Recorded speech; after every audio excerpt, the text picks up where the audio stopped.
Okay, so we're taking a look at the manual for this Horizon Hobby Zone Carbon Club S Plus. And basically what we have here, first page, table of contents, of course. And it's going to basically let you know what's all in the box. There is some assembly required. There's a view of the parts you have to put together when you get the plane. Here you have a view of the charger that you get in the battery. The charger also comes with an adapter for household charging, which is great. No one wants to just be able to charge in the car. I hate to get kits where only have a car charger because I like to charge at home sometimes. I like to get in the car, get to the park, and I'm ready to fly. And if I want to fly some more, I do like to have the option of having the car charger. So why not provide both? And Horizon Hobby Zone did a great job with that. All right. So there, the list of the table of contents is going to show you everything from the specifications all the way down to the optional parts that are available for the plane, like the floats that you can buy. You can actually buy floats, land this plane in water, take it off from the water. I probably won't be doing too much of that, you know, even though I'm in sunny Florida and there's plenty of water in Jacksonville, Florida, all over the place. Well, I probably won't get the floats, at least for now. Who knows? Maybe later I will.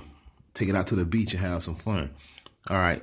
So here it gives you some dimensions of the plane. It tells you it's 51 inches wide. It weighs 2.3 pounds and it's on 34 inches in length. Here we have basically some symbols and what they are.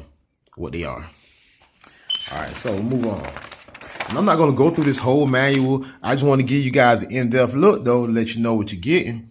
So you can take your time and pause the video if you like. If you want to read something, you can even screenshot some of these parts of the manual.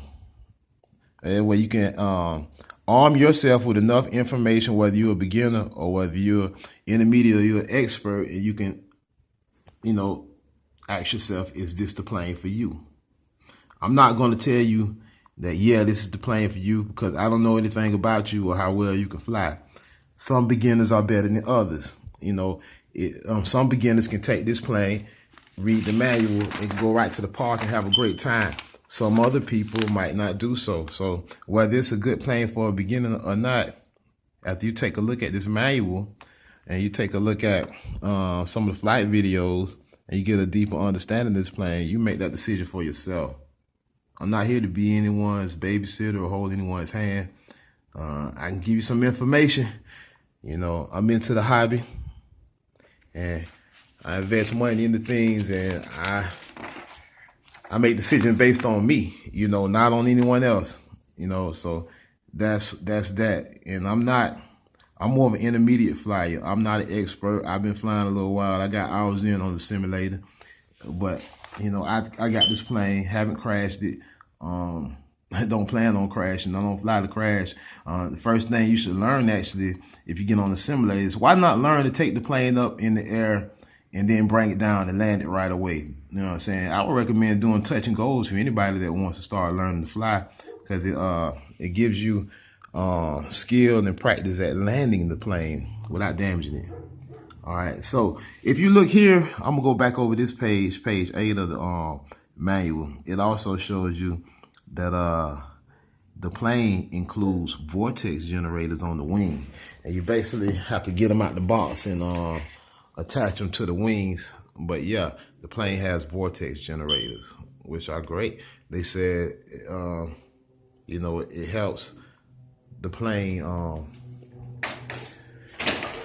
maintain the flight, whatever they do. I'm not an expert, but that's cool to know they're included.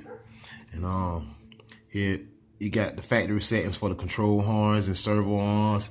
Hey, some people take these settings and they put them wherever they like. Some of the expert guys, they may change the settings on their control arms and horns to get more roll or more pitch out the plane, to be a little more acrobatic with the plane. But like I said, if you're a beginner or even intermediate, I recommend you just put it at the factory setting. You know, why go out your way to tear up your plane? All right, so Here's a page of the flight controls. For anybody that's beginner, this is where you want to study. Right here, flight controls. Learn how the plane flies.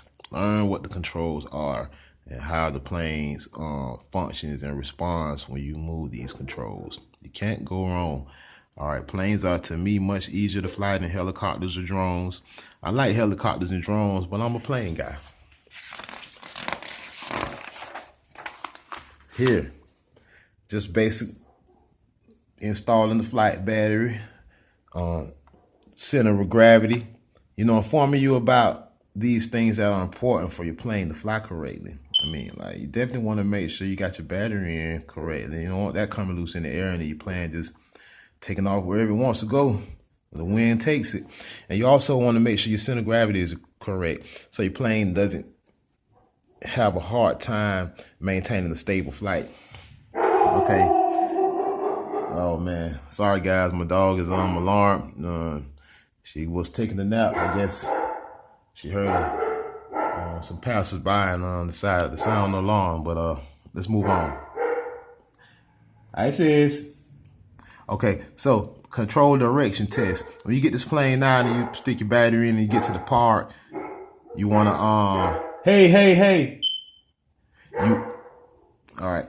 You want to get it out and make sure your control surfaces are functioning correctly and responding correctly to your transmitter.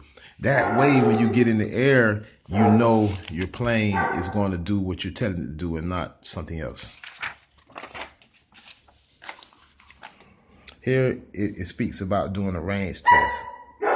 Hey. All right. So here, it talks about the range test. Making sure your transmitter is functioning correctly in the range. So when you get in the air, there's no surprises.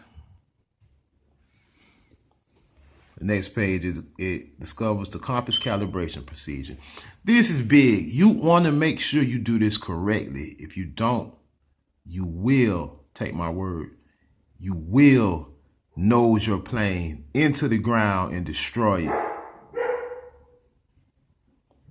So if you are a beginner, if you are intermediate or even an expert and you buy this plane, make sure you perform your compass calibration procedure correctly. And when you choose your flying field, here's the details about flying the thing depending on what kind of field you're in. This plane covers ground fast, so I wouldn't go to a little small park. You need room to fly a plane like this. And I would take it up at least 100 feet. I actually recommend 120 to 150 feet. But this is not a plane you want to fly 10 or 20 feet above the ground. You're going to nose it in the ground and destroy it. Okay. And I mean, you could do your touch and goes and do your low flights, but you don't want to just fly 15, 20 feet, 30 feet even in the air constantly around the part. You're going to crash the thing. Okay, so basically the compass calibration procedure also, when you set this up to a flying field, this plane remembers where you are flying. So if you're going to change flying fields, you need to redo the compass calibration. If you don't, you're going to crash the plane. The plane is going to remember your last flying field and it's going to set its GPS up and the compass is going to be set according to your last field. The plane will crash. Here's talking about installing the propeller, going over your pre-flight checklist, trimming your aircraft, and manually adjusting your trim. Like I spoke of earlier, you can change the settings of your control arms and your horns, but I would use discretion with that. Flying the plane once again. This is another key section to focus on when you're at the field flying this plane for the first time or every time. This is the things you have to do before taking this plane in the air. Like I said, this plane has a compass, it has a GPS, it has safe drone technology, the same thing that comes with these drones that can auto land, that have a fence that they won't fly out of, a perimeter, and blah, blah, blah. You want to set this up correctly. If you don't, you're going to crash your plane. You're going to nose it right into the ground and destroy it. Or you won't even get it off the ground if you don't follow the directions. Here it speaks of the